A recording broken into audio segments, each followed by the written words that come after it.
Hello and welcome to the Kuribros, a Yu-Gi-Oh! Anime recap podcast. I'm your host Phoenix, here to talk to you about the 2001 animated hit Disney classic Atlantis, The Lost Empire, a movie everyone has seen, and no one missed it because it wasn't absolutely in that time of weird Disney movies that weren't super popular, like this one, and Emperor's New Groove, and I think the Treasure Planet was the other one. How could I forget? I love all of those movies. They're all great, but they're underappreciated in my opinion. Longest preamble about just one of us I've ever done. Joining me is my co-host, the 1997 movie Anaconda, starring Jennifer Love. What was her name? Jennifer Lopez, not Jennifer Love Hewitt. That's a different woman. It's Andy. How you doing, man? What? No, there's just two movies I could think of that were like kind of related to what we're gonna go over. Wait, hang on. So one's Atlantis, one's a giant snake. Oh yeah. Okay, now I get the joke. Okay. I'm sorry. I'm dumb. Yeah, now that I've explained the joke, we know it's even funnier now because that's how jokes work. It's hilarious. It's absolutely hilarious. I think a lot of people actually like Emperor's New Groove. Everyone I talked to about that has such favorable opinions about it. I think Emperor's New Groove was definitely the most popular of those, but like Treasure Planet and Atlantis are just really like nice adventure movies. And Treasure Planet is just Treasure Island, which like already existed and had been adapted in other formats, but Atlantis, that was its own thing, and that was really good, and I love them all. Well, maybe one day we'll watch them. Or I'll watch them. Maybe you'll just come over someday and we'll just watch them. Because funny enough, we've never, like, you've wanted me to watch this for a while, but, like, we never, like, just sat down and done it. I think I've been kind of worried about The Curse coming back. Because the last time we sat down to watch an animated movie that I really liked, it was El Dorado, or Road to El Dorado.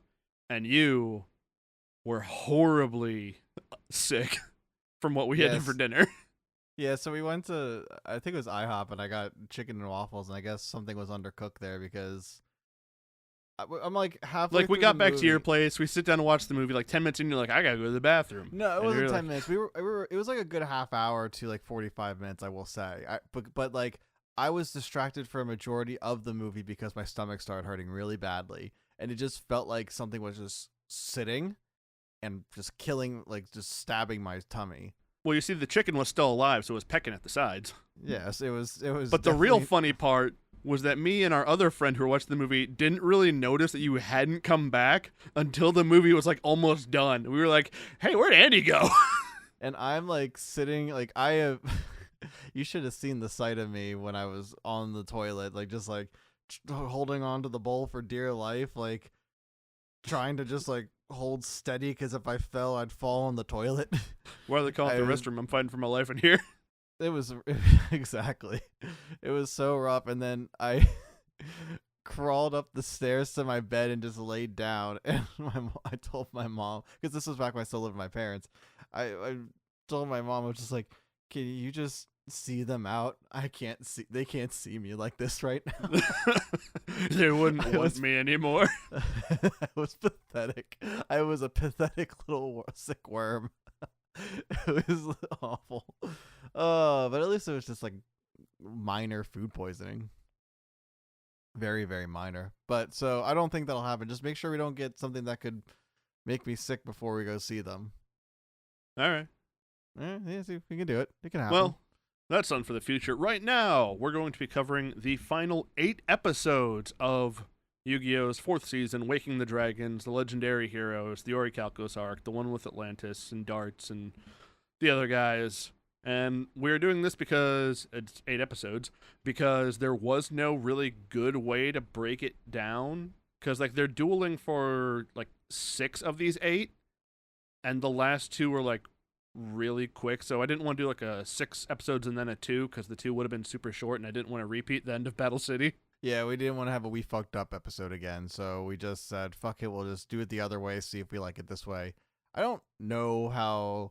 I mean, I guess with the final season, we'll be able to stick that landing pretty easily. Yeah. But in this moment, we just thought it'd be best. And you know what? It kind of worked out all right. I mean, we could have probably split it up into 2 episodes, but... we could have, but this also gets us out and moves us further back to real Yu-Gi-Oh! Back to real Yu-Gi-Oh! Even though we're going to have to do more not fake Yu-Gi-Oh, but We got another half season of not the plot. and yeah, it'll be weird, but we'll get through it, and maybe it'll be as okay as this arc has been. But yeah, this is our season finale, or season 4 finale. It'll be exciting, and we just gotta get to it. I'm like looking at this script. It's 11 pages. We're gonna be fucking here for a minute, so let's just, I guess, get into it. Oh, we're gonna fucking here for a minute. Oh yeah. Well, I mean, we'll give our thoughts in between, and then we'll give our final thoughts of these 8 episodes and the arc as a whole afterwards. So stay tuned. This might be we might be in for the long haul. So I hope you got a long drive ahead of you if you're listening to it on a drive. Welcome to the 3-hour-long ASMR episode, which opened up with us talking about your horrible stomach problems. Everyone relaxed. You all good? Don't go to IHOP, or do. I don't really care. Do what you want. Whatever you do, don't go to Denny's. I'm not a Denny's fan. I wouldn't say don't go to them, but like, I'm gonna say if Denny's wants us to stop telling people not to go there, they need to start shelling out. yeah, pay us, Denny's. We're gonna do reverse ads where we will talk shit about companies until they pay us not to. Isn't that can they whatever? Anyway, let's get started. Episode 177, the beginning of the darts duels. We shake back into the series like the rest of the world, and the gang starts to notice the structural integrity of the building starts to give way. Raphael tells them to get out, but the floor. Wait, you know we never did a recap and a. Here's what happened last time. Yugi dueled Raphael. Raphael lost, but he had purged his heart of darkness throughout the course of the duel, so he didn't get his soul taken. The end. Also, Mai got killed by Raphael, and she lost her soul. And then everyone convened to watch Raphael not die. Yeah, that was last episode. Anyway, in this episode, we're talking about darts. Anyway, should we just start over? No, keep it going. We're doing it live. Fuck it. We shake back into the series like the rest of the world, and the gang starts to notice the structural integrity of the building starting to give way. Raphael tells them to get out, but the floor starts splitting, and the only exit is destroyed. Thankfully, they have a rich boy with the crew, so his private battle helicopter comes in the nick of time to rescue them. Kaiba says, "Let's go, dorks," as he leads the gang to his rich copter. Yami is falling behind, trying to carry the 8-foot giant Raphael in the body of a small teenager. Yugi's a small teenager, not Raphael. The stairs they are climbing start falling apart like the rest of the building. Roland tells his boss it's best that they leave now, and Raphael decides to throw Yami over the top of the stairs as the structure collapses. Raphael is next seen hanging on the ledge as Yami tries to find a way to reach him. Raphael throws Yami some sort of object that he says Yami will need to defeat darts. Roland tells Kaiba it's time to go as the rich copter starts its ascent. Raphael falls with the building as Yami watches in shock as the copter closes in on Yami so he can make the jump over. Raphael's fine probably though. It's Yu-Gi-Oh! A new building appears, which seems to be the true headquarters of darts. Yami believes there's more to darts than we know as he hands Kaiba a computer chip, which was what Raphael threw to Yami. It is revealed to have the location of Darts' true lair, so Kaiba directs his crew towards that location. Before they can do that, however, they are surrounded by different pilots who direct them to follow. Yeah, more helicopters come around. Yeah, it's like army helicopters. What the fuck's the army doing here? But I guess we'll get into that. We cut to Duke and Rebecca, who we have not seen. We don't see, really, I think, for the rest of the arc. I'm not going to lie to you. I don't think they're around. Nope. I just realized that as I'm reading this. But we cut to them, who run into Orichalco's orc soldiers, who are just standing in awe. We see darts come in and soldiers to return as they dissolve into a green light and shoot towards the sky. We see Raphael survive a building collapse, which is crazy, and he even saved Mai, so we like him now. How he managed to survive all that, I'll never know. He could have been crushed to death, he could have fallen to his death, he could have got a really nasty splinter, got an infection. He's a miracle man. The pilot leads the gang to a government Air Force base who say they are the good guys after Tristan acts. Like, by Air Force base, do you mean an aircraft carrier? I don't give a fuck. You think I give a fuck about army shit? I don't give a fuck about army shit. But I should give a fuck about accuracy. They track down the gang because they feel, as crazy as it sounds, they think their only hope might lie in a card game. A real quote from the dub of the show. They thought who would have been better to do this than the two experts of the game. Apparently, the government has been investigating darts for months with no trail of evidence to help them. The main protagonists of the story are the only hope they have in getting something done. They take the gang as far as the red tape will allow them and tell them good luck in fighting the 10,000-year-old superpower of the Ark. They take the rich copter towards the dark evil storm, which makes me wonder, why did they have to do this whole bit with the government? It didn't serve any purpose, and it just kind of wasted some time.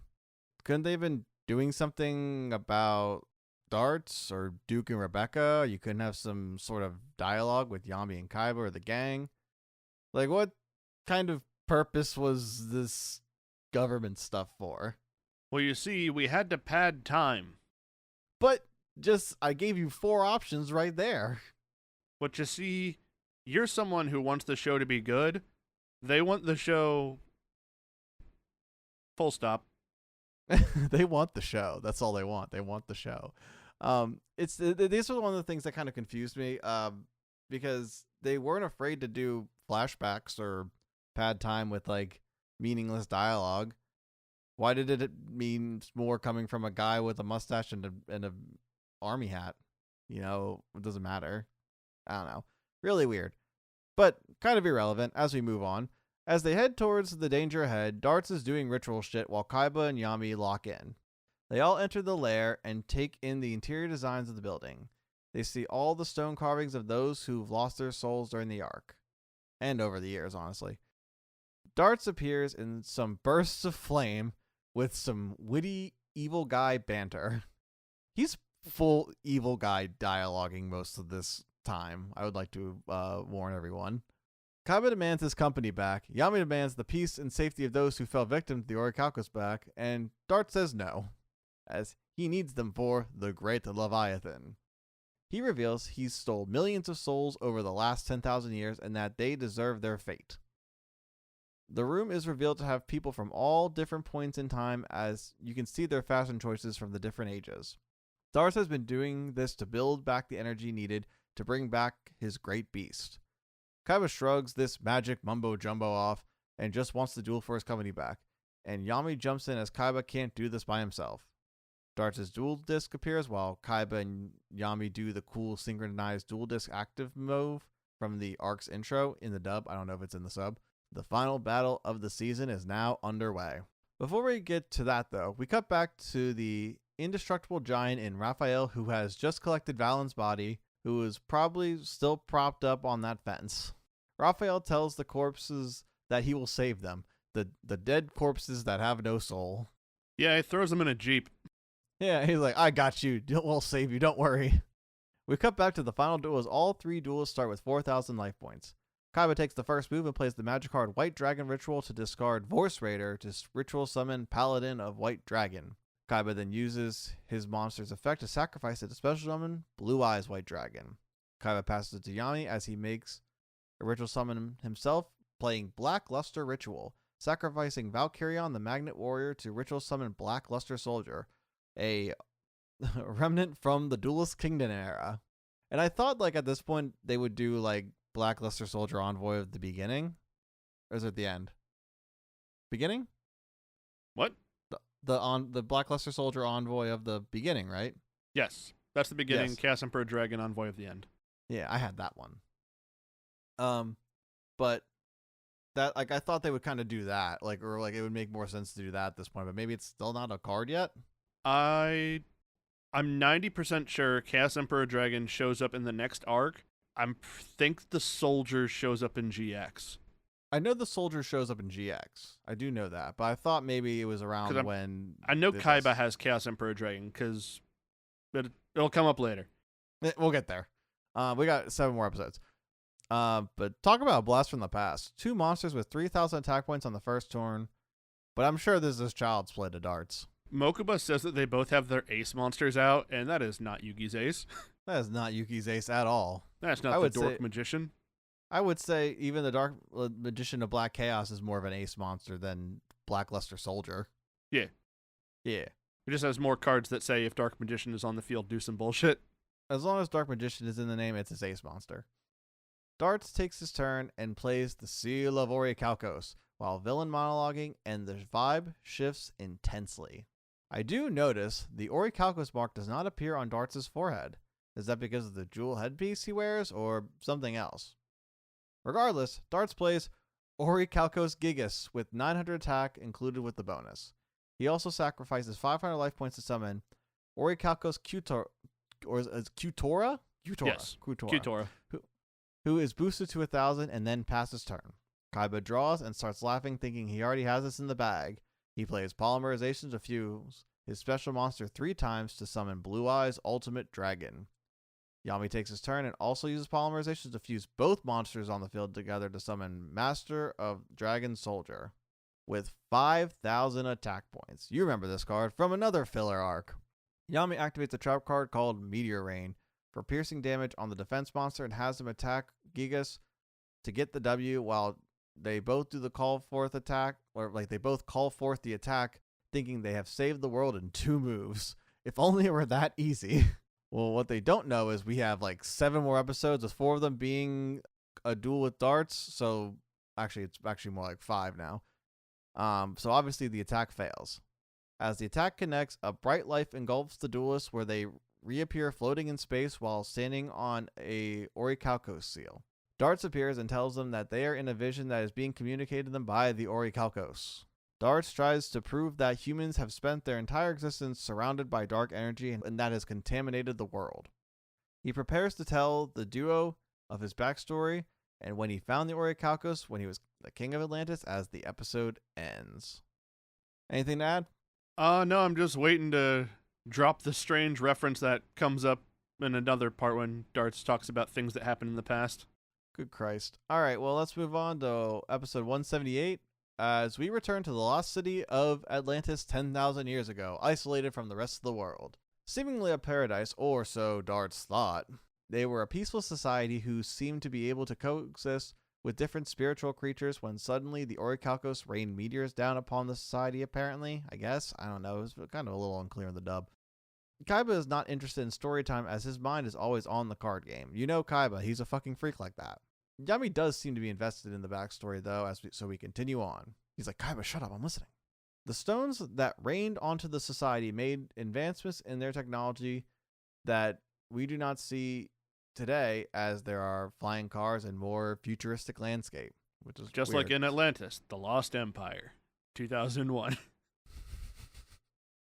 Darts became the ruler of Atlantis and saw that the darkness of the Orichalcos was influencing a lot of the negative effects onto his city, and he knew what he had to be done to deal with it. His father, Ironheart, who we saw help Yami during the Orichalcos self-journey duel along with the little girl and the dog, did not share his same views with Darts. As technology advanced, the citizens grew even worse, which led to the Orichalcos beginning to test the citizens. People started turning into wicked creatures, one of which being Darts' partner. Darts stood in shock while his society crumbled. As he picks up a glowing Orichalcos stone nearby, he starts to believe that the people of Atlantis were evil, and he has chosen to wipe them out and start over again. He needed the great Leviathan who lurked deep within the earth, waiting to cleanse the earth. Ironheart was none too keen on this plan and urged Darts to reconsider. Darts said they should be thanking the Orichalcos for showing them the truth and that it has given him the tools to save humanity. He starts summoning soldiers that surround the familial trio, and then Darts gives them the ultimatum to join or die. I'm going to interject my note here. Darts is a fucking idiot. The Orichalcos, he's like, Darts on the throne like, you see, father, the Orichalcos brings out the darkness in people. And after I found a big chunk of Orichalcos I've been carrying around with me everywhere, I've decided that all of humanity needs to die. This is definitely a good person decision I'm having because they're all evil, and I'm not the bad guy. The Orichalcos isn't affecting me. So, as I'm remembering this, am I confused here? This is exactly what was happening, right? Like, Orichalcos did all this stuff, and then he's like, no, there's all this darkness. I need the Orichalcos to kill everyone. Like, that's exactly what's going on here, right? Yeah, it's like, oh, the Orichalcos is making people evil, so I'm going to use the Orichalcos to kill everyone, which is not evil, because I'm doing it, and I couldn't be evil. It was so, I was a little confused. This was probably the worst part of the everything happening right now, because, like, it doesn't really it gives Darts weird motivation, and it doesn't really even make much sense. Because it's like, okay, like this thing that's helped us, but it's also making things evil. But suddenly, I want to kill everyone with the thing that's making everyone evil. So, like, I don't get it. In your version, did you see him kill his wife? He kills his wife? Yeah, she turns into a monster and, like, eats someone's head, and he, like, kills her with a sword. No.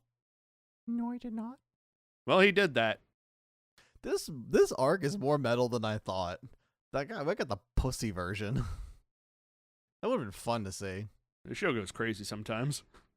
This show is crazy. I mean, like, the manga's a little crazy sometimes too. Like, it's actually weirdly in spirit of the story to do something like that a little bit.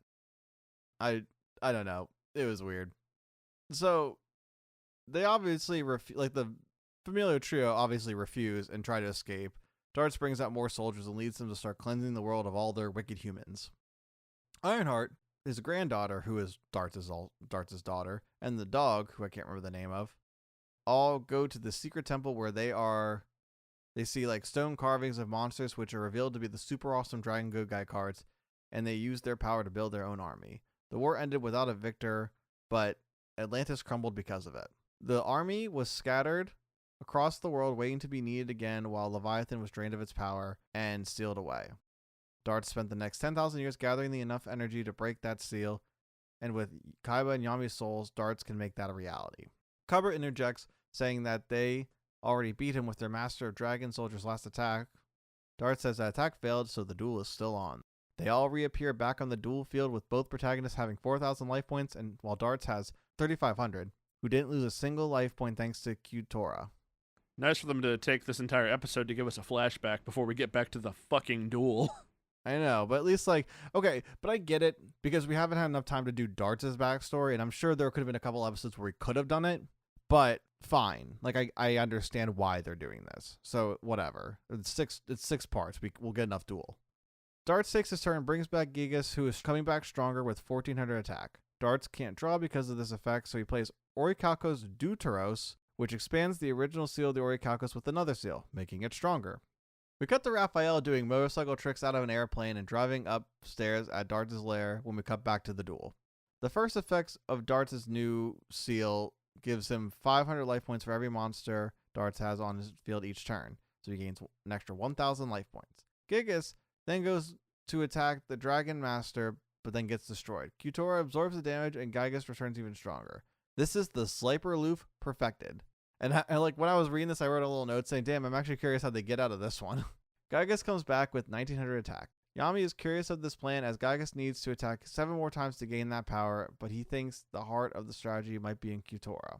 Kaiba takes his turn and tries to find a way to around Darts' loop. Kaiba plays one card face down, and Blade Knight, who gets another 400 attack points thanks to Kaiba having only one card left in his hand, so it is now 2,000 attack. Yami draws for turn, but Kaiba uses that opening to sacrifice his Blade Knight to activate his face down card, Reflect Energy, which bounces any attack straight to the duelist, bypassing the loop, theoretically. Yami attacks the Dragon Soldier, but the attack goes to Gigas, and the second layer of Orichalcos is activated, which protects his life points by sacrificing Gigas, throwing the attack back at the attacking monster, but Yami activates Diffusion to save their monsters. Darts takes his turn and activates Orichalcos Mirror, which ritual summons Mirror Knight Calling with a sacrifice from his hand, which calls 4 knights to the field, protecting Darts. Now Darts has another 3,000 life points. Suddenly, the knights grow in attack equal to the power of their targets and get both monsters destroyed, and both protagonists lose 500 life points. Darts then reveals that these monsters cannot be destroyed as he passes turn. Kaiba's turn, and he plays Card of Demise, which allows him to draw 5 new cards as long as he discards his hand in 5 turns. Next, he activates Silent Doom to bring back Blade Knight and sacrifices him to summon Kaiser Glider, and ends with a face down card. Kaiser Glider's effect allows it to be protected from attacks by monsters with equal attack strength, which keeps it safe from Darts' monsters. Yami takes his turn and plays Mirror Force face down and summons Big Shield Garden in defense and passes. Darts draws for turn and gains another life point boost to be at 10,500. Kaiba then activates Ring of Destruction to destroy the ritual monster, which breaks the protection for his knights. I am legitimately surprised that fucking worked. Me too. The knights, I guess they need some sort of holes. The knights. Hey, someone clip that. What? Someone clip that. Yeah, they need some sort of holes. Oh no, Jesus Christ. The knights. Put that in the trailer for the show. Oh my fucking god. The Knight's helmets begin to crumble to reveal their familiar faces under them. We see Yugi, Joey, Pegasus, and Mai. Darts says there are the souls of their friends, and if they get destroyed, they are lost forever, which brings Yami Paws to play Mirrorverse. Darts tells the duo that it is impossible to beat him as the episode ends. Yeah, this got a little heated up. Let's go a little crazy. Let's see what happens.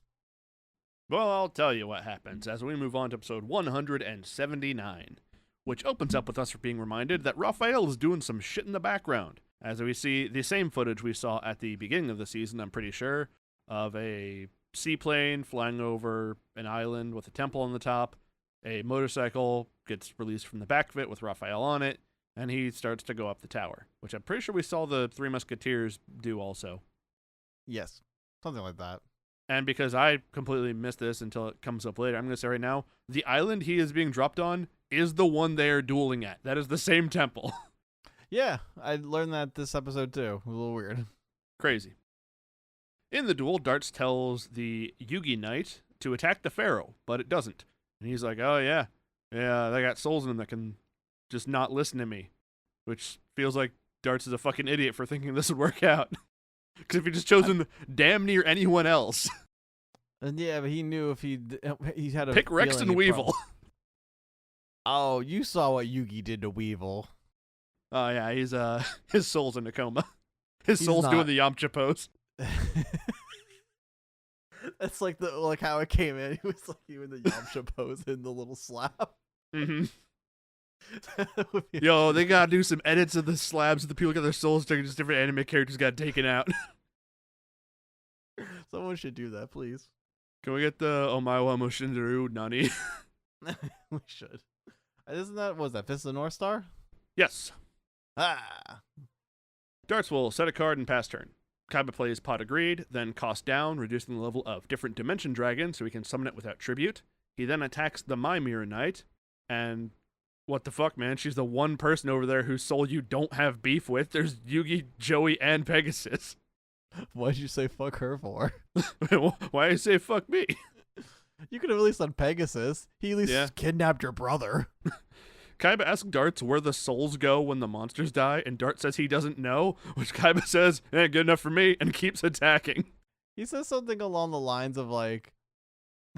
Only attack if you're ready to like destroy someone's life, and Kaiba's like, I own a major company, I do that every day. Yep, it's classic. been memed to hell, but like it's such a funny line. Kaiba and Joey are the best in the dub, hands down. Yeah. Kaiba's first attack destroys Mai's mirror shield, and the second attack is actually blocked by the Joey Knight, and his mirror shield is broken also. Kaiba passes turn. The Pharaoh now has a flashback montage of the Mirror Knight characters and his interactions with them. I don't know why he saw one with Pegasus. He has only had bad times with him before. He had the one time with the one time they show is like him with a video, like yeah, a hologram. He ends his turn without doing anything. On Darts' turn, he gains a bunch of life points from the Orichalcos Deuteros, and he plays the continue spell Twin Bow Centaur, which has a 50-50 chance of banishing a monster and dealing damage to its controller equal to its attack. But Darts has to choose one of his monsters and one of the opponents, so it's either hurts himself or hurts the opponent. Darts chooses Kaiser Glider and his own Mirror Knight Joey, and the Glider ends up losing the 50-50, getting banished, and Kaiba goes down to 600 life points. Darts, however, cannot attack the turn he uses this effect, and I kind of think Twin Bow Centaur is a neat card for being an NI only. However, I would be remiss to not mention this fact, which is that the Twin Bow Centaur looks like a statue that is the front half of a centaur, and then you put a mirror image on it like halfway through. So it's like Cat Dog, where it's like two front halves of a centaur that are like glued together. There's no head, and for some reason, at like the base where like the human torso merges with the horse, they gave it weird front nuts. Some would call them fronts. They better not. I am. Phoenix texted me the picture of it before we recorded. It's so jarring. I'm so mad I didn't catch it. Because it's so like those are there. Two nuts on the front of this thing. There's no way that's like an ab. There's no way. No, it's fucked up. It is. It's truly fucked up. Kaiba's turn, he attacks the Mirror Joey, but Mirror Yugi protects him, losing his shield. On the Pharaoh's turn, he plays Mystical Space Typhoon, which destroys the Centaur, and then ends his turn. Darts' turn again, he summons Orichalcos Malevolence, which is just a demon-looking thing, and then gains more life points from Orichalcos Deuteros. Darts attacks Kaiba's Different Dimension Dragon with the Malevolence, but Kaiba activates Guidance Barrier, which lets him redirect the attack onto Big Shield Gardna. And then this forcibly ends Darts' turn. On Kaiba's turn, he switches his dragon to defense mode, sets 2 cards, and passes. On the Pharaoh's turn, Mirayugi tells him to quit fucking around and save the world. So, in order to save the world, the Pharaoh switches Big Shield Gardna to defense mode, because it got switched to attack mode after being attacked, because that's Big Shield Gardna's effect for having so many high defense points and being one summon. And does nothing and passes his turn, not saving the world. But he sets 1 card. Well, how's he going to save the world with Big Shield Guard now? I don't know, dude. Literally goddamn anything. Raphael decides to remind us all that he's a part of the story as he chooses this moment to ride his motorcycle into the temple from some other corridor off the side. He was like, oh shit, I went up. I had to go down. Yeah, he got in through the employees-only entrance. Apparently. He had to swipe his badge to get in. It's a little Orichalcos stone. Yep. It's got a picture of him from when he was like a teenager that he got when he got his first employee badge and just never got a new photo taken. He didn't need to re-up on it. He's been good with keeping that one. Yeah. Raphael asks Darts to stop the duel and says that people do have the ability to overcome the darkness in their hearts. And he asks Darts to free the souls of everyone who's taken. And Darts says, nah. Nah. Darts says some stuff about inequality preventing darkness from ever truly leaving a person's heart. And we see a bunch of like vague pictures that look like famous people, one of which was Beethoven for some fucking reason. So I guess Darts killed Beethoven. I didn't see that. Or Beethoven had a lot of darkness in his heart, one of the two. I mean, I'd probably be pretty pissed if I was a musician and then I lost my ability to hear and had to like, you know what Beethoven had to do to like compose music while deaf? Didn't he have to like feel the vibrations? He had I learned this later, he had like a mouthpiece that he like, it was like a rod, and he would put his mouth on like bite down on it and play the piano, and the piano's vibrations would vibrate into his ear, and he would have somewhat of a way to hear it, or do his best to hear it at that point. What an impressive character. Shame Darts killed him. There's a manga about him right now. Like legitimately on Shonen Jump right now. It's probably gonna get axed soon, but it's called like the Star of Beethoven or something. It's pretty okay. I'm not really into it, but I have been reading it week to week. Oh, neat. We all learned something today. Yeah. Hi, Editor Andy here. At the time of editing this, Star of Beethoven did get axed. It was okay. Okay, bye. Darts decides to do a Judge Doom character reveal, telling Raphael that he was the one who burned down the church in Valen's backstory. He was actually the person who sold the weapons that got Alistair's family killed, and that he, and I'm not fucking kidding here, set off the undersea volcano that caused the ship Raphael was on to sink where his family died. I don't remember an undersea volcano being mentioned, but fucking what? Yeah, he kind of is like, yeah, I've ruined all your lives so you could work for me. And I can manipulate you dumb fucks. Remember me, Eddie, when I killed your brother? Literally, it's just really fucked up. Yeah, Dart says he did all to make motivated people with darkness in their hearts who would join his cause because he wanted, like, these specific people to fight the legendary dragons and their champions. And I have to ask, if he knew who the dragons would choose for their champions, why not take those people out before they got chosen? Because the Pharaoh's destiny was to be a part of the great Leviathan, or something like that. Yeah, something like that. Story to happen. Yeah. Raphael is McPissed about this and does a Super Saiyan Scream power-up, manifesting Guardian Iatos and his own personal little baby seal of Orichalcos. But Darts just takes his soul. Yeah, so it was really weird because, like, just suddenly the Orichalcos finishes the job. Yeah. It was like, we found a little bit of darkness in your heart, Raphael. Ooh. Oh, we got you. Like, it was like following him still. He was like, oh, I'll wait for you to slip up. The moment you masturbate, you're gone. Is that an It Follows reference, or? Is that an It Follows reference? I know It Follows had a thing where it was like the evil ghost was like an STD type thing where like if you fucked someone, it passed on to them and like pursued them. Crazy, right? No, I didn't know this. No, so I wouldn't have made that reference. Yeah. Anyway, Raphael's dead now. So why do we have all that stuff about Raphael overcoming his darkness and not losing his soul in the last episodes if this was just going to happen? Waste of time. Yeah. At least he got Mai out of the collapsing building, so he did that. So that was the purpose. Yay. Are you mad now? Are you mad now? I mean, I'm a little miffed about the whole situation because I feel like we put a lot of time into stuff that's just wasting like screen time in this with the army guys and Raphael and blah blah blah blah blah. Anyway, You're not wrong. You're not wrong. There have been some wasted time moments, so you could maybe we could have maybe ended it a little sooner, but we'll fix it when we do the redo. When we get the reboot. yeah. Oh yeah, we when we inevitably do the reboot of Yu-Gi-Oh, the anime. Yep. Darts decides to reveal the third ring of Orichalcos, the Orichalcos Tristos, and the episode ends. And episode 180 opens up with him playing the ring again. So why do you have to show us this thing right here at the end? Behold, the third seal of Orichalcos. What's it do? Find out next time. Fucker. Behold, the third seal. But you know what? I will say you're 9. See you next Saturday. You'll forget. You'll fucking forget. Yeah. Oh well. It's I don't know. What was I gonna say? I swear, I thought there was gonna be like 4 more seals.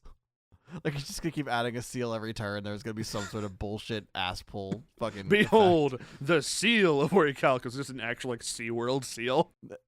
It's like the Great Leviathan, the seal. It's just a dugong. The seal of Orichalcos. Oh my god! All right, watch him balance this dual disc on his nose. Isn't it adorable? This is not animal cruelty at all. It's also stepping on Mako Tsunami's bit from Battle City. Oh, true. I forgot about Mako. Maybe because he didn't have a bad evil arc like the other 2 guys. Yeah, it was just a chill dude who was filling in for someone else at SeaWorld, which working at SeaWorld is its own special evil, but we didn't know that at the time. Some people did, not me. I was 10. The thing is, I just realized he was the only returning antagonist of like the series. Like, he at least came back a time or 2 that didn't get an Orichalcos, because like Weevil did, Mai did, Rex did, like you right. Everyone else, but I guess and anyone who's saying Bandit Keith didn't, he's fucking dead. Oh, true. Well, yeah. Oh, yeah. Well, that's also true. He was dropped in the ocean, or shot himself with the mystic like hand morph gun, or was in a burning building, or got Merrick mind blamed. Bandit Keith has like been killed more times than Rasputin. They poisoned him, they stabbed him, they shot him, they drowned him.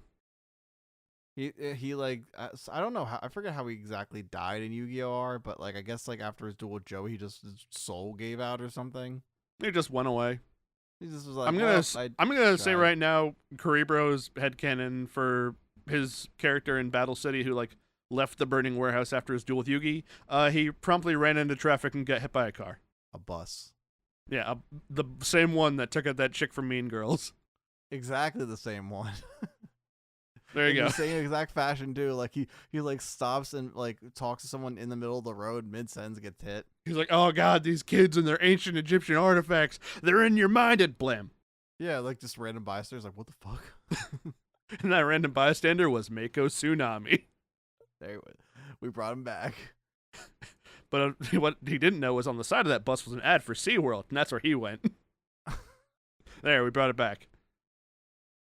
Episode 180, Darts has played the seal of Orichalcos Tristos, but before he actually reveals what Tristos does, he uses Deuteros to go up to a total of 18,500 life points, because he's still gaining life. And then he still doesn't explain what Tristos does, and won't do it for a hot minute. He goes to combat, battle, uses Orichalcos Malevolence's effect to switch different Dimension Dragon to attack mode, and then attacks. But Kaiba activates his Shrink card.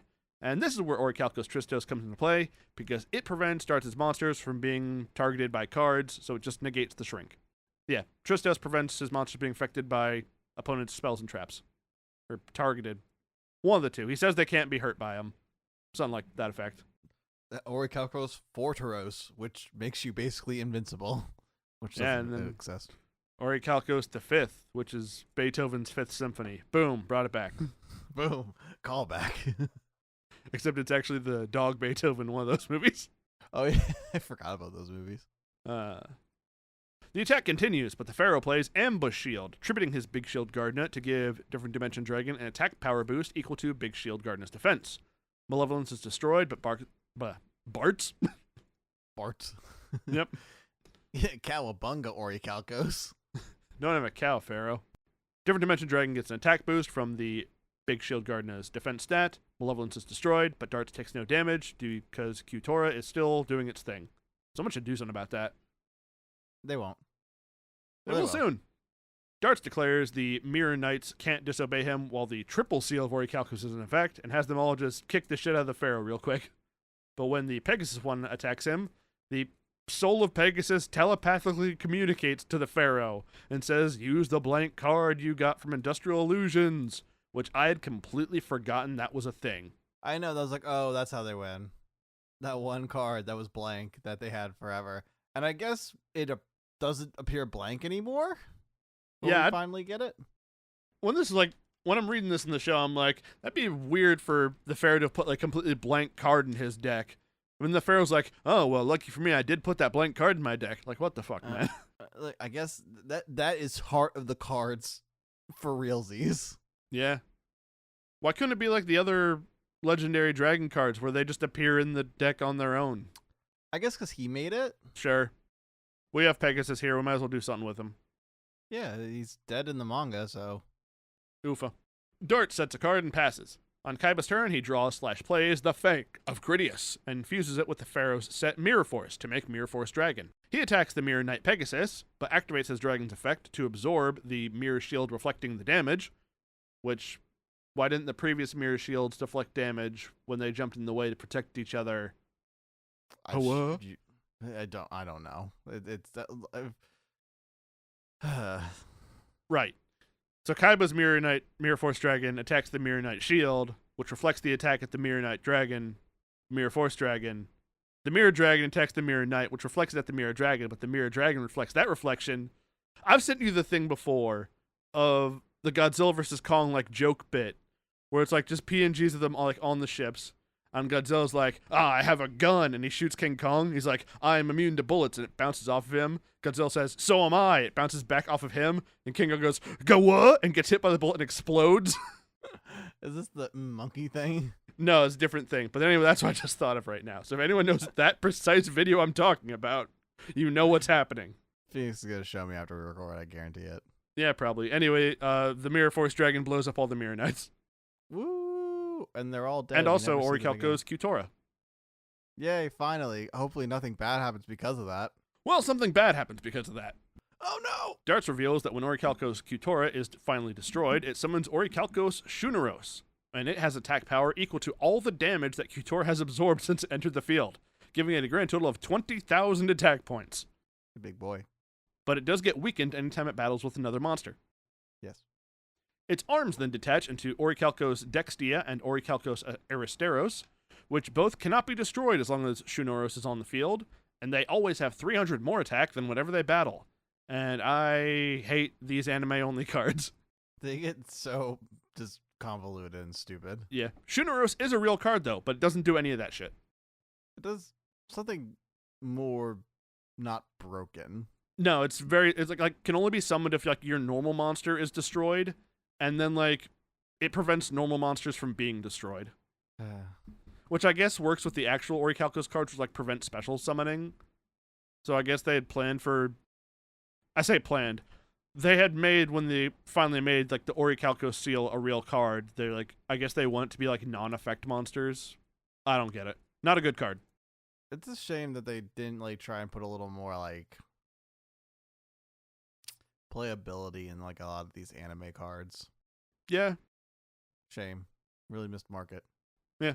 But Darts ain't done yet, as he activates his trap card, Martyr Curse, which negates Mirror Force Dragon's effect and then forces it to attack. Shuneros throws a Destructo Disc at the Mirror Force Dragon, destroying it, and reduces Kaiba's life points to 0, but not before he activates his trap card, which gives the Pharaoh life points equal to the destroyed Mirror Force Dragon's attack points. So Pharaoh goes up to 4,300 life points, and Kaiba then gets his soul stolen. Again. Boo. Again, yeah, literally. Darts ejects... How many long-haired antagonists steals his soul? How many long-haired businessmen, one weird-eyed people are gonna take my soul in this show? Who literally always. If I see one more steals long-haired company. businessman trying to fuck with me, I'm gonna be pissed. Oh wait! Oh no! Oh no! Wait. Wait! Oh no! Darts is nice enough to throw Kaiba's body out of the Seal of Orichalco, so Mokuba's something to bury. Not that there'll be much of a world to bury him in when this is all over. Burial at sea. The building then starts to shake, and we see a huge storm forming all across the world as the god of the Orichalcos revels in receiving Kaiba's soul. The creepy eye that appeared throughout this arc appears behind Darts, and it magic whammies the peanut gallery into unconsciousness. Darts then says he has decided to destroy the world because the pharaoh returned to it, and we see a scene of ancient Egypt where long ago duel monsters darkened the hearts of people. They don't elaborate on this. But Darts was there, and he saw the pharaoh ride a horse. It was crazy. He was like, "Whoa, that's fucked up. I gotta end the world about this guy." He's got a weird haircut. I gotta kill this whole world. Dart says that the pharaoh's soul returning drew out other dark souls, like Evil Bakura, and the episode ends. Does he mention Evil Bakura? No, but we see Evil Bakura. I don't remember that. Oddly enough, next to Kaiba, he's like, "Yeah, you coming back brought out other like fucked up people." It's like, here's the two most fucked up people I know, Kaiba and Bakura. Like, there are definitely other bad people who showed up. There is some interesting, and goes on with more stuff, and I'll bring it up later. There's some interesting little Millennium World tidbits in this. I did think that was weird that they like dropped little bits of that. Because when Pharaoh is riding the horse, we see him, spoilers, pursuing someone and also some weird monster he has with him. So I would assume that this was around the time the manga was pretty into Millennium World, I would assume. Probably. So I would assume they would be like, okay, well, we got a little frame of reference where we can kind of add a couple things to tease the whole Millennium World stuff when we can finally get there, which is not for a while, but we'll get there. Yeah. Anyway, episode ends. Oh yeah, it's my turn now. Forgot shit. So I'll move on, and we'll get to the end of this duel finally for the next 2 episodes of me. Then we gotta do 2 episodes of Phoenix. Episode 181. We open on a lone Yami facing off against a guy who apparently has 10,000 years to make a seemingly unstoppable deck and manipulate the world into making his plan work. Darts talks to Yami about destiny and that his soul was brought back to save the world by sacrificing it to the Great Leviathan. I don't think that was the prophecy Ishizu foretold, but he's a filler villain, so he might not have gotten all the details. We see a bunch of souls taken in green bubbles when we see Yugi, Joey, and Pegasus wondering where they are.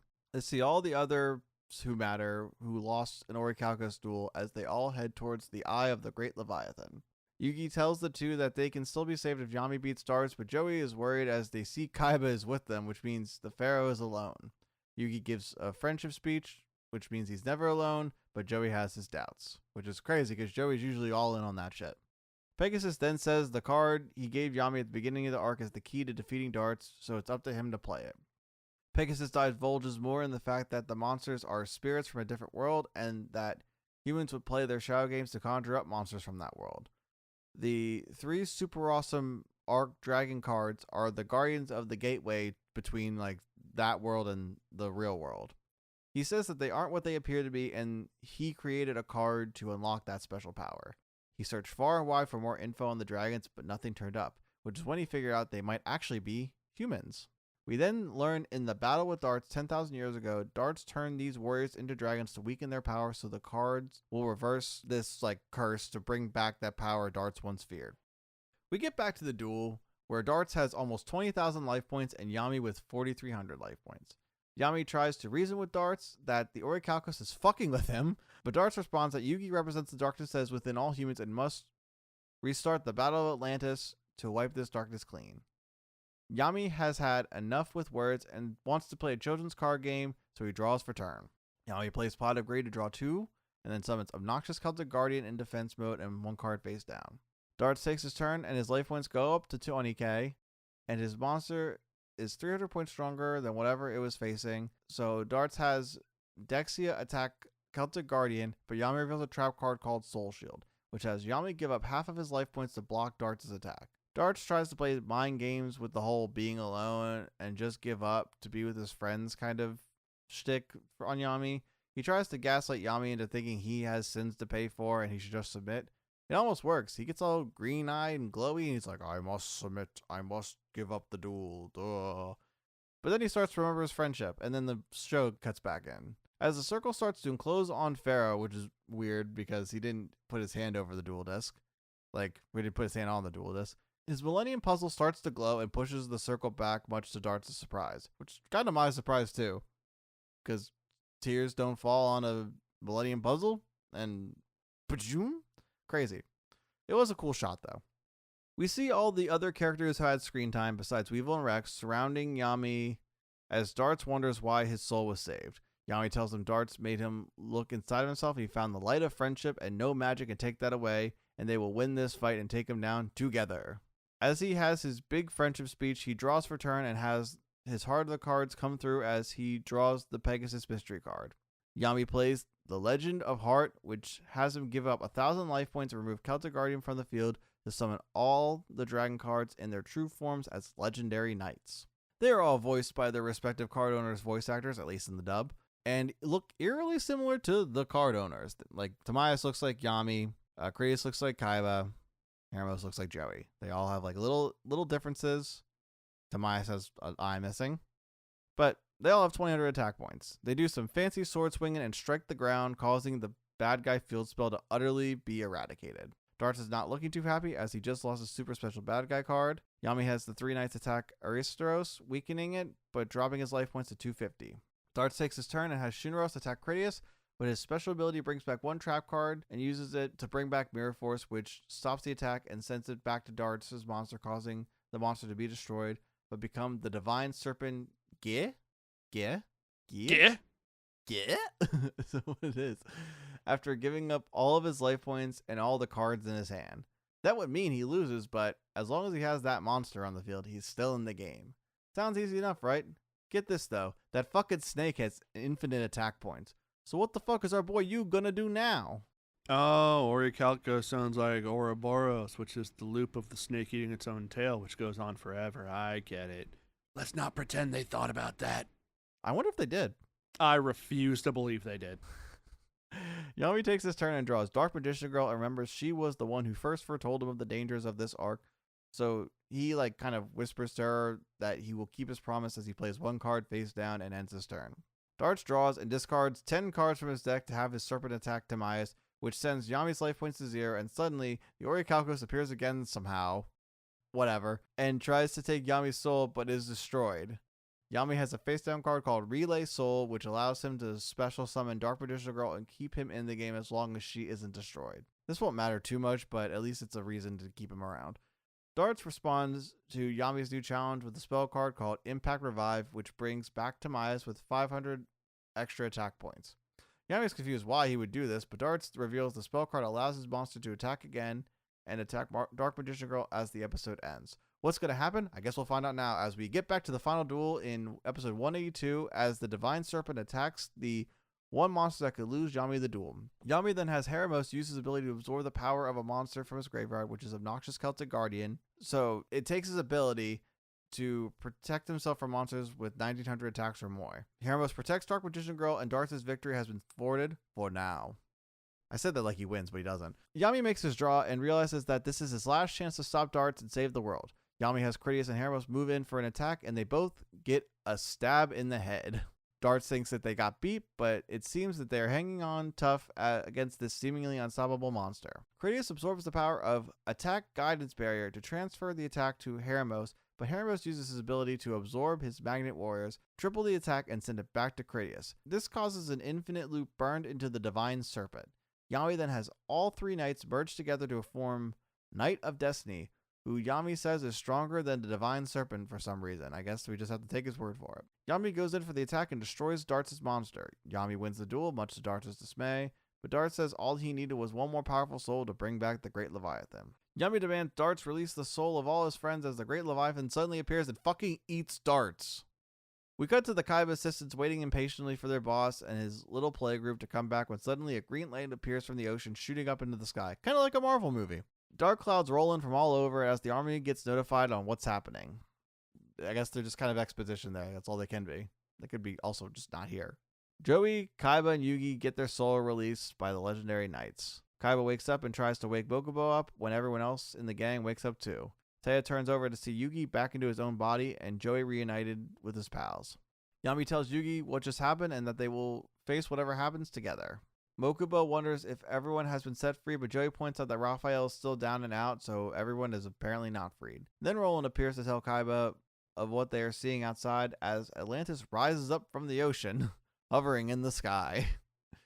The Navy give exposition on the fact that a devastating hurricane is approaching from the Atlantic and will hit the land in 1 hour, which doesn't really matter. There isn't really like an issue of time. I guess it's just another stake to add, but who cares? We know the world's ending.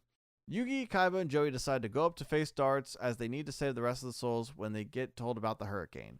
Kaiba storms off as Joey and Yugi follow to save the day once again. Yugi notices his puzzle reacting to something when he finds his treasured Egyptian god cards. Yami points out that they are powerless now as Darts took their energy to fuel his great beast. The three come back to a portal when Yugi gives the two their respective cool dragon cards. Darts then appears as an apparition telling them to go into the portal as the party has just begun. The three oblige and appear on the floating island. They decide that Darts is at the giant beam, so Yugi turns into Yami and they head towards the beam when they see Darts, who is crystallized, I guess. I think that's what he is. As they approach the statue, it crumbles away. Darts reveals he is now with the Great Leviathan as he sacrificed his own soul to allow the summoning to commence as the Great Leviathan bursts from the ground and wraps itself around the floating island. Joey points out a little green pimple on the nose of Leviathan, which turns out to be Darts, who is merged with the Great Leviathan. He's all like purple and got weird eyes and everything else. It's a little, it is what it is. Yeah, they're ripping off the cool thing Merrick did when he merged in Ra's head, except now they make it look like shit! The three draw their duel disc and play three monsters. Yami plays Dark Magician, Summon Skull, and Kuribro. Joey plays Jinzo, Flame Swordsman, and Red Eyes. And Kaiba plays Blue Eyes, Ultimate Dragon, Gadget Soldier, and Voice Raider. Followed by the super cool dragon monsters who have unlocked their true forms once again by Legend of Heart. The three have all their monsters attack the Great Leviathan, but it does very little. Yami plays Multiply and has Tamias merge it with Kuribo to attack with the force of 1,000 gods. Knights is what he actually says, but it's Kuribo, so you know what I mean. Which does very little as Darts didn't diss Kuribo, so his godly powers didn't appear. You know this is Kuribo canon. Kuribro canon, I should say. Leviathan goes in for its own attack, but Tamias absorbs Big Shield Garnet to protect them as all the monsters destroyed other than the three knights. They brace themselves when Aurora Borealis appears once again as the episode ends. Episode 183, the Aurora Borealis has manifested at this time of year, at this time of day, in this part of the ocean, localized entirely above the flying city of Atlantis. May I see it? Yes. The Aurora is actually dual monster spirits, who all throw themselves at Leviathans like moths to a flame, or simps to an e-girl, or me to a burger. I do love a good burger. I love burger. Pharaoh, Joey, and Kaiba are still playing monsters and throwing them at Leviathan too. It doesn't work, but we appreciate the effort, team. You're trying. You're doing something. Leviathan launches some energy blasts from its scales and destroys the monsters, and then it takes the legendary knights out with some stray pot shots, then releases some goo tendrils that snatch up the protagonists. Really?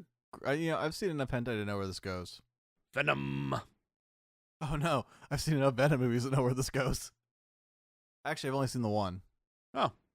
I've seen the second one, it's fine. Need to watch the other two. I can tell you the second one's fine. Well, I'm glad to hear that. Dart says Leviathan is powered by the darkness in the hearts of the souls it's absorbed, so its power is endless. The goo then overtakes the protagonists as they're pulled into Leviathan's body, but little Yugi tells the Pharaoh that everyone in Leviathan can hear them too, so the Pharaoh gives a rousing anime speech about hope. The hopes of the people manifest in the Pharaoh's duel disc, like Goku getting energy donations for a spirit bomb. And then the Pharaoh orders, in his own name, or he just says, in the name of the Pharaoh, I summon the three Egyptian gods, something cool like that. And the three Egyptian gods manifest as the protagonist trio are ejected from Leviathan, and they get to witness the Egyptian gods descending from the heavens to face it. Leviathan takes off running as there are now three motherfuckers out to beat his ass, and they go off in pursuit. And then the Pharaoh projects his soul to follow them. Didn't know he could do that. A lot of things I didn't know he could do in this arc that he does. Yeah. Very interesting. This is some Dragon Ball shit right now. It really is. This is a different show's finale. I think. Well, it's not even Toei Animation who does Yu-Gi-Oh, so it's really they did do Yu-Gi-Oh at one point, but then they gave up on that. I think whoever wrote this arc was like, I like Dragon Ball. I'm gonna do Dragon Ball shit. Yeah, my son loves Dragon Ball, so when I'm writing the end of this filler season, let's make it like that thing my son likes. Probably. Above the clouds, the gods do a battle. Big punches and beams are thrown all around. There's a beam struggle, which Leviathan loses and then explodes, as is tradition for beam struggles. All the captured souls and spirits are returned to where they belong, and Atlantis begins to fall apart, and the trio make a daring escape back to the portal. But before Yugi can make it through the portal, Darts intercepts him. Darts is oozing stinky anime lines of evil. Timaeus, the actual man, attacks Darts and his evil snake god stand that is manifested behind him, but he gets got himself, and is just gone. Forever. Dart says that this is the truest form of his god, and it cannot die because of the darkness in his own heart or something like that. It's really not well explained how Darts is here again and how the Leviathan is also here again. And this is his actual true form, even though why wouldn't his big, powerful form be his true form? Yeah. The Pharaoh says that he has learned that it is his duty as Pharaoh to take on the world's darkness, and he tells the snake to possess him. What? Fucking what? What? Yeah. What? The snake then does that, and the Pharaoh cries out in pain as the episode ends. Did you notice that when they were they heard the souls of their rivals of the arc, like Yugi gets Raphael, Kaiba gets Alistair, but Joey doesn't get Valen, he gets Mai. Like Valen doesn't even get a line in the dub. In fairness, the other Alistair and Raphael each got to duel Yugi and Kaiba twice respectively, and Joey dueled Mai twice, but Valen once. That's very true. You know what? Fair enough. I take back what I said. Yeah. We did get a Millennium World tease in that episode again, too. Yeah, a little bit. A little bit. Episode 184, the Pharaoh is in a darkness tornado and really going through it. But through the power of anime, friendship, and approximately 6 minutes of footage from stuff that already happened this season, he survives and is fine. Woo. We just get to see stuff that already happened. Yay, I love seeing the arc again. Woo, give us nothing. It's like when they announced a new Call of Duty game. Yeah, we've seen it. I get the only reason I kind of forgive it is because, again, it's a week-to-week show, so things, these things that they're seeing now were aired a month ago, maybe 2 months ago. So, or maybe even longer. Even longer. We're seeing all the stuff that happened throughout Yugi's dueling Raphael and all the stuff he did throughout this season. So I get it a little bit. It makes a little bit of sense. It makes a little bit of sense. Not enough to forgive it though. I forgive it. I don't. Okay, well, I guess we'll fight in the parking lot later. Neat. After surviving the darkness tornado and taking Leviathan into himself, this little maneuver has stopped a tidal wave that was heading for the East Coast somehow. For some fucking reason. So I guess he can do that too. Is this supposed to be a Moses thing? Well, no, Moses was in Beyblade. Was he? Yeah, Moses parted the Red Sea with a Beyblade. No, hang on. You're not. That's being Beyblade serious. lore. I'm not kidding. Hang on. What the fuck? Look up Moses Beyblade. Everyone at home, do it too. Hang on, we're not doing this right now, are we? Look up Moses Beyblade images. That's all you need. Oh, man. I can't type anything. My body doesn't want to do this. It doesn't want to know this truth. No! No! Yeah, I just saw you get flashbanged by the golden light of Moses parting the Red Sea with letting it rip. You can see the reflection of my glasses. Yeah. Oh, no. All Anyway. right, continue. After taking the Leviathan into himself, Darts has been purged of evil, and he reunites with the spirits of Ironheart and Chris, who take him to the next world to rejoin his wife, they say, who I remind you, he killed. He killed that woman. Happy ending for him, I guess. She has no head, probably. Yugi goes through the portal, and when Atlantis falls into the sea, it makes a new tidal wave, headed for the other temple where everyone else is. And this is just a recreation of the end of Battle City, where the island was being destroyed, and everyone had to leave, but not knowing if some other characters were able to get out. And then they leave, and we actually don't see Yugi make it out. He's dead. I wonder if he'll survive. He does. He doesn't. We now see Rex and Weevil waking up in a hospital, along with Alistair. At a beachside villa, Valen wakes up with a harpy card on his chest, and he's looking out at the beach thinking of Mai, as I often do. Mai is seen riding away on a motorcycle, promising to return as a worthy duelist. Spoiler alert, we never see her again. Not really. Wow. And now we see Yugi wake up on an island, and we learn that Yugi and the Pharaoh were saved by the duel monster spirits and the three knights, who then leave to return to their world, taking the special cards with them. Kaiba watches his Fang of Critics card dissipate into light, and declares this entire experience was a dream or an illusion. Most normal man there ever was. I lost my soul again, and I floated in a bubble, but it was all a dream. It was all a dream. Kaiba when anything happens. Literally, it's all illusion. It's all fake magic stuff. He's like, this is all hologram. He literally says all the time, these are all holograms, Yugi. I don't know how Dark is doing it, but it's all holograms. I'm not here for your mystic mumbo jumbo, Yugi. Literally sounds like Hercule. I know you dusted me with fentanyl before this duel, Yugi. I know you put shrooms in my fucking coffee, Yugi. You can't fool me. While flying by in the helicopter, Taya spots Yugi, and the Friendship Squad, the Kyber brothers, and Raphael even reunite with him. Yugi gives some parting line about how if the darkness in the Pharaoh ever overtakes him, the Leviathan will return, but it's probably fine. The season ends. Did you notice Dart's eyes went back to normal? Yeah. Also, when in the flashback where we saw Dart's like picking up the chunk of Orichalcos, we also see his one eye turn Orichalcos green. Yeah, I forgot to mention that, but yeah, that does happen. So the bad fan fiction evil character bit has a point to it that like you brought that up at the beginning of the season. Like that was it heterochromia. Yeah, it's like a bad screenwriting 101 or like fan fiction 101 or whatever. Like baby's first OC. Yeah, literally. So that was interesting. Did you notice that every Yu-Gi-Oh villain is just bad guy who is actually a good guy but is influenced by a bad spirit? That's like literally every Yu-Gi-Oh villain, other than like maybe the one we're about to cover next. Yeah, I mean, if we want to talk about like major season villains, then yeah, but like on the micro scale, then no, some of them are just assholes. Well, yeah, that's the thing is like the crappier ones, yeah, they're kind of bad, or like they're bad to be bad, but like Pegasus is influenced by the Millennium, like the dark, like probably Shadow Games and whatever, and just his like the Millennium Eye is like influencing that, and also he dies, so it doesn't really matter. Merrick has the bad Merrick in him. Darts is this. Then there's spoiler alerts, Bakura's the final villain, if we haven't said it already. And Bakura's Bakura with the bad. Well, I guess actual Bakura is just an asshole. Granted, he's not entirely in the wrong, but he is absolutely an asshole. Like the real Bakura? Or like Dark Bakura? I'm just gonna say his name, Thief King Bakura. Yeah, he's an asshole. But also, like, as opposed to Merrick, like, he's not a different personality that manifested as a response to trauma and Millennium. Like, he's, like, an actual, like, his own person. You're right. No, like, he's like the Pharaoh, where he's, like, a soul in the item. Yeah, and, like, Bakura himself is not a villain. It's, like, just the Dark Bakura.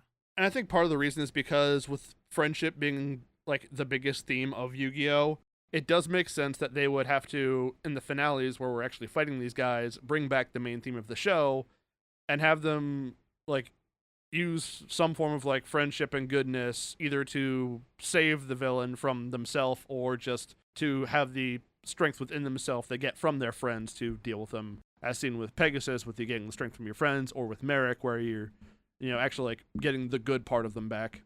Yeah. Okay. Or when you have to absorb an evil snake god, in Darts' case. Yes, that too. And this is kind of the only, I guess so I oversimplified it just a little bit, but it did seem like that way when I was thinking about it. No, very much you are correct. It is, we have to redeem this villain every time because we're not going to kill them. Except for Pegasus, who died in the manga. But someone else did that. That wasn't Yugi. That's very true. It was Dark Bakura. Yeah, he'll kill anybody. Yes, he will. There was a funny quote I wanted to bring up in the dub that was at the end there where, like, we're getting ready to go out, and Joey goes, come on, guys, I'm sure there's someone else trying to take over the world back home. And Tristan just goes, the scary thing is he's probably right. Yeah. It was so true. So fucking true, bestie. Wow, we did 8 episodes and it was literally it's been under an hour and a half. That's insane for us. To be fair, the episodes that didn't have duels, which were my last 2, like, they went quick. Combined, those like barely make like a page and a half of notes. You kind of cut those ones out. I mean, it's really easy to trim those down when you don't have to do a back and forth of a duel. Mm-hmm. It is. That's I think the harder parts for us. Something maybe we need to look into the future, but regardless, we did it. We're done. We're done. Season 4. We got through the Waking the Dragons arc. I know we kind of. Who up Waking the Dragon? We kind of like went into this, I think, maybe with a little bit of apprehension, mainly because of like. I definitely thought I would like this a lot less than I did. I thought so. I mean, there doesn't seem to be a lot of love for this arc.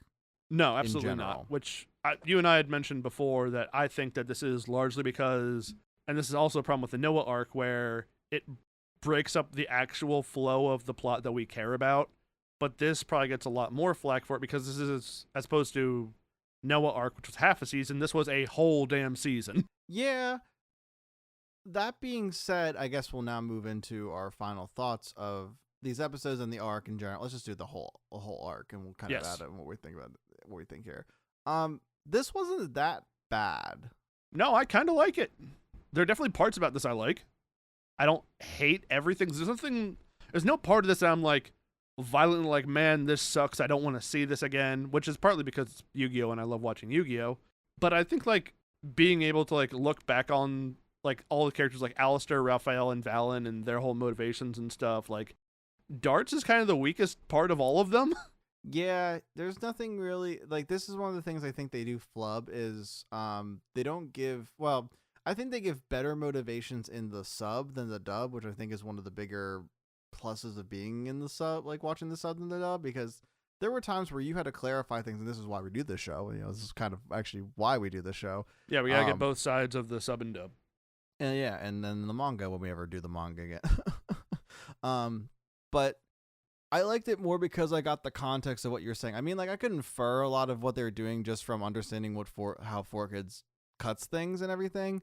But you gave me a little bit more perspective on like Raphael, Valen, and Alistair. Okay, yeah, Alistair, I think especially got better treatment from the sub than the dub gave him.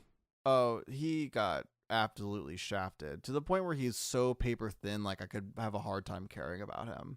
Yeah, it's the one thing I will say that is a problem is I think everyone's motivations are a little weak for the most part. Yes, if you look too deeply at anything, it does all immediately fall apart. Exactly. And I mean, they kind of reveal why in a sense. Yeah, because like everything was a lie. Darts was fucking with you. I do appreciate the whole like I like how evil Darts is though, like he is like he went into such lengths to do what he did and how he did it. Just doesn't really like they try to make it fit with everything else and it just doesn't really do a great job. That being said, a lot of the duels were really fun. Yes. A lot of the duels were really, really fun. Minus the like, I didn't really care for the Yugi Joey versus Rex Weevil rematch. That was kind of whatever. And I didn't really care for the whole Valen versus Rebecca and Duke. I feel like they could have done something else. I feel like you could even just have done like my dueling these people, dueling Valen or whatever. But it was not that bad of an arc. I did not like. There was never a moment in this entire season where I was like, "Fuck, I gotta watch these episodes," which I did with like Noah a lot of the time. Yeah, it was not fair or whatever. It is what it is. What did you like about the arc? I think when I did absolutely like bitch a lot about Valen at the start of this arc, but when he actually got to do his own thing and like deal with Joey, I thought that was super fucking cool. Like the immediate switch of like almost like a real person would be where Valen's like, man, I hate this guy, I'd have beef with, like I never actually like met him, I've just heard about him, I hate him. Then he actually meets Joey and he's like, oh, wait a second, this guy fucking rules. I agree. I love Joey. Joey's one of my favorite characters. So good on Valen for finally seeing it. I think just a few like it's like the kind of like the generic male stereotype is like men don't like share their feelings. They just punch each other and it's okay. They're best buddies by the end of it. Yeah, that's how they shared their feelings. I mean, it is. That's even what Joey says is like, this is how we're going to communicate is by just dueling our asses off at each other. I didn't find one thing I'll say I liked. I didn't find Tristan completely insufferable. Sometimes I did, but not incredibly. That bad. There's a bunch of weird stuff with like the random bikers we would encounter out in the world who either like worked for Doma or were killed randomly by Mai for no real good reason. Yeah, that was weird. I think Mai almost got an arc. Like she kind of did, but that's one of those things where it's like it didn't really stick the landing. And also I guess it was to like switch it up and add a little more conflict and stakes to the arc, but like, and maybe at least in Joey's case, because I mean, I guess maybe it was repetitive to have just like, oh, Kaiba's got to fight Alistair, and oh, Yugi's got to fight Raphael, and then suddenly now he's got to fight Valen. I don't know. I didn't understand the choice of that, but I think it worked okay. Like, it gave Joey a little more motivation to try and save Mai and everything. Yeah, it gave Joey his real personal stakes with taking on Doma. Because, like, without Mai, Valen wouldn't have known who the fuck Joey was. Yeah, okay, I guess it makes more sense. Like, you had Alistair who wanted revenge. And to that end, we didn't really, like, as much as I did just say I enjoyed him, if you take Valen out, there still is someone who gets to duel one of the protagonists twice, and then they get to have character arc through that. Yep. You don't really need Valen, but I guess to have the twist of Mai coming in later and you thinking Valen's the main guy, which he is, but like not really. I guess it kind of adds that surprise, because I remember when Waking the Dragons came out and I like turned on WB and Mai's like dueling Joey and she's got the Orichalcos thing. And I'm like, what? It was kind of neat because I know you don't enjoy them, but like seeing Rebecca and Professor Hawkins / Higgins, whatever his actual name is, and like Duke, and it's like it's neat to see like the characters that like we already know who like said they were going to America for things or were from America. It's like, oh well, heroes are going to America, so let's have them interact with those people. It all makes sense. Just Rebecca's insufferable in the dub. That's really yes. Like, it's not like I hate her as a character. Like, everything about her character works. It's just how it's played in the dub that really just does not work for me. Like, she's too bratty, played too bratty for me to want to like take seriously as like a top duelist, especially when she gets fucking rocked for some bullshit. Yeah, in one duel. Like, it's a little weird. I mean, she's going to be redeemed next arc, I think. I'm pretty sure. We'll find out. I think so. She's in next arc. She is in the next arc, and I think I like her character design even better in that one, too. Regardless, I guess we'll see if I like her more in that. I liked Yami and Raphael's little, back and forth. Like, I think of all the three bad guys versus good guys, Yami and Raphael's was the strongest, I think. I think they really did better with the round 2 with Raphael and Yugi. I didn't like the dumb shit in like the middle of fuck off nowhere with like the ghosts of Ironheart and Chris and the Orichalcos ghoul.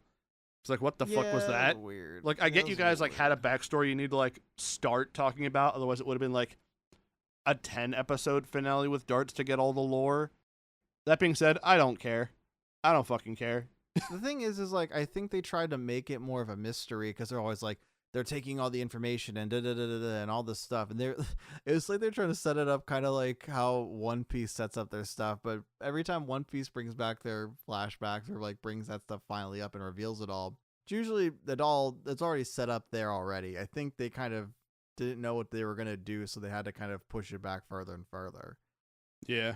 Yeah, like I wouldn't put darts in the highest of my villain rankings.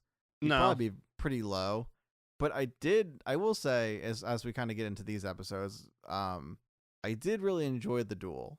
I like watching Kaiba and Yugi duel together.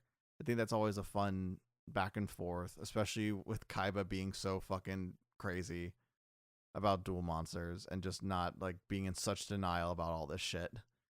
And I think just like kind of bouncing off that with Darts just being fucking generic evil bad guy. I don't know why, but it worked, and I had a good time watching that. I didn't really care for the end stuff too much though, because it just kind of got turned Dragon Ball. But like, as far as endings go for seasons, it wasn't that bad. I just realized something. What? This is the second filler arc we've had with like a teal-haired antagonist. Oh shit, you're kind of right. You're not kind of right. You are right. Yeah. I mean, it won't be teal-haired for the remainder of the series. I don't think. No. For all we know, it's the last one. Yeah, it is. It is, because even if you think about Dark Side Dimensions, he doesn't have teal hair. No. Got like brunette hair. Wow. But yeah, I mean, overall, I guess to kind of sum up my thoughts, probably a 6.5 out of 10, maybe a 7. A perfectly middle of the road score, I would give it. Yeah, it's not too egregious. Everyone stays generally within their character as they've been kind of written, established in the show.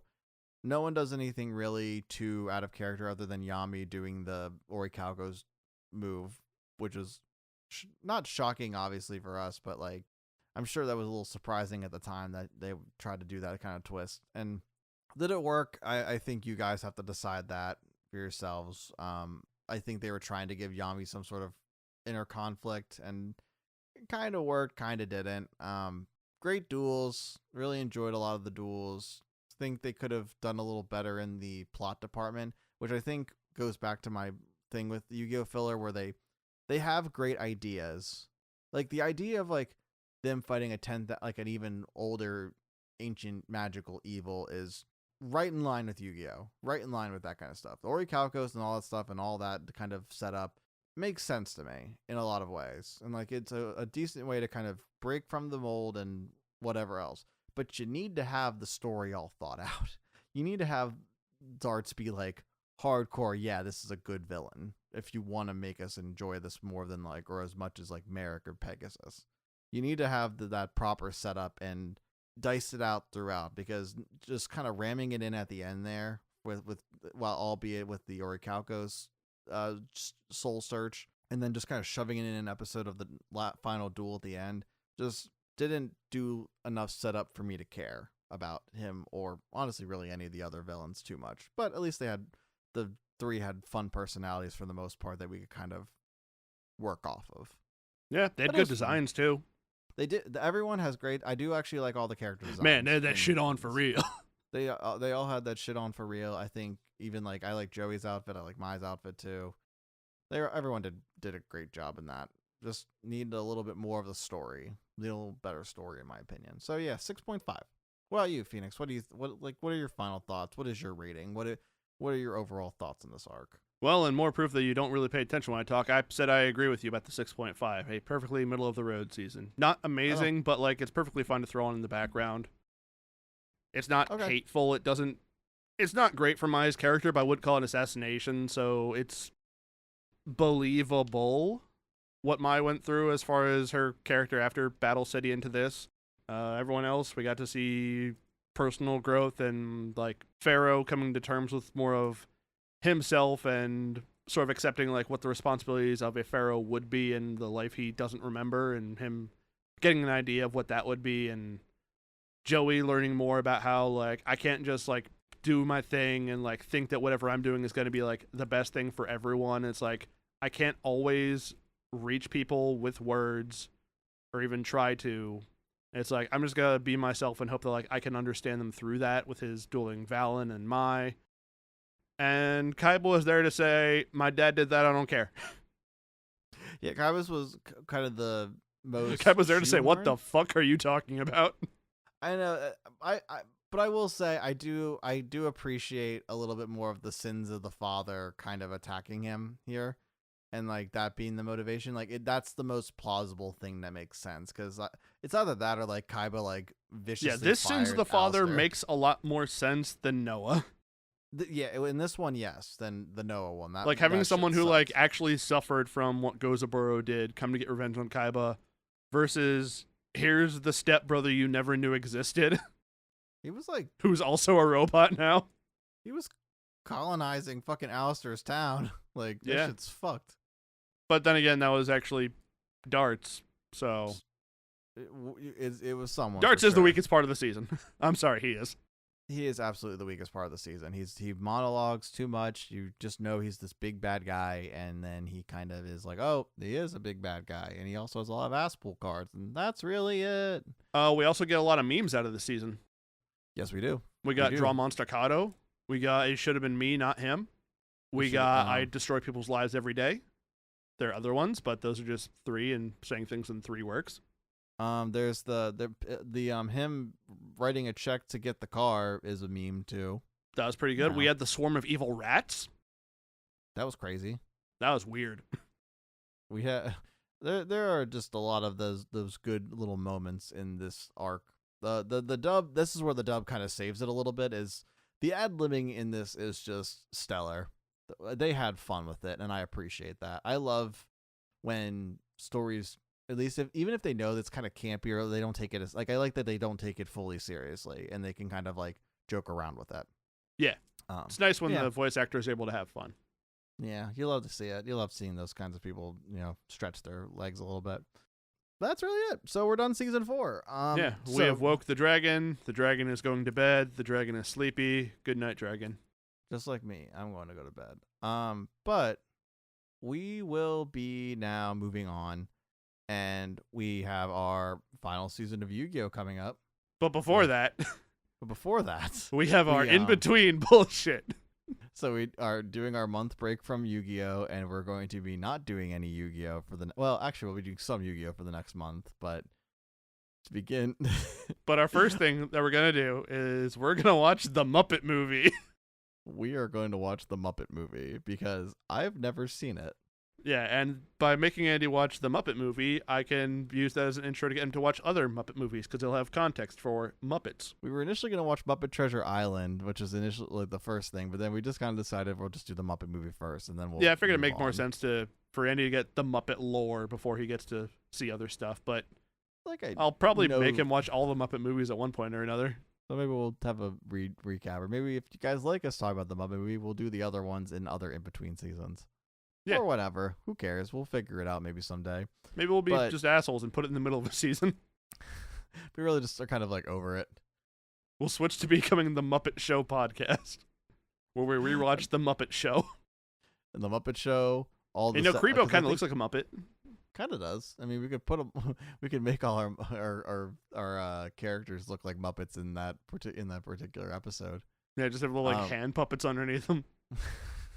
Yeah, it's just like, it has like a little like slit, so like it looks like it's opening a mouth. And we'll surprise you with the next one. Yeah, or the one after that. that's gonna be Stupid. it's gonna be wild. It's gonna be maybe a dead meme, may not be, but we're gonna do it because we don't really know what we're gonna do, and we need to do too before we move on. Time doesn't make things dead memes. We're watching a show that came out 15, 20 years ago and talking about the memes in it that we still see every now and then today. Yeah, true. So maybe you guys will enjoy it. Maybe It will be the most niche piece of Yu-Gi-Oh content that there ever was. That's what that episode's gonna be. if that's gonna give you any excitement for it. Regardless. And then after that, we'll do the final season. There's the Grand Championship arc, which we're gonna go into first. So my episodes do put in the capsule monster stuff. I don't know about yours, so I don't know if you want to just skip over that entirely, or maybe just do like an episode do that. I guess we'll talk about that. We're talking about behind the scenes stuff before that. Oh no, we already talked about it. We're skipping that. All right, so we're just gonna go right over that. Yeah. It's more filler. It's even more who gives a shit. We're not doing it. Let me summarize Capsule Monsters. What if you launched Pokeballs that had dual monsters in them? What if Alexander the Great was evil? What if we wasted everyone's fucking time? All right, so we'll do Grand Championship. We'll move on to Millennium World. I can finally read manga again. Yes. All right. Well, I think we kind of said all we need to say. I think we've made this episode long enough. So, do you want to give your socials? Sure, you can find me on twitch.tv/PhoenixFarce, youtube.com/PhoenixFarce, PhoenixFarce. Casual gameplay. I do a lot of Yu-Gi-Oh! Duel recaps and shot calling stuff. That's a lot of fun for me. Come by for a good time, not a long time. Where do you exist on the internet, Andy? I exist on Instagram at artbypoppa, POPPA _. I'm also on Tumblr where I post my art sometimes. It's Papa Does Art. If you want to find us on Instagram, we are Kuribros on Instagram. We are the _Kuribros on Twitter, and we are also on YouTube. It's the Kuribros. And that's really it. So I'm going to just sign off now. My name's Andy. I'm Phoenix.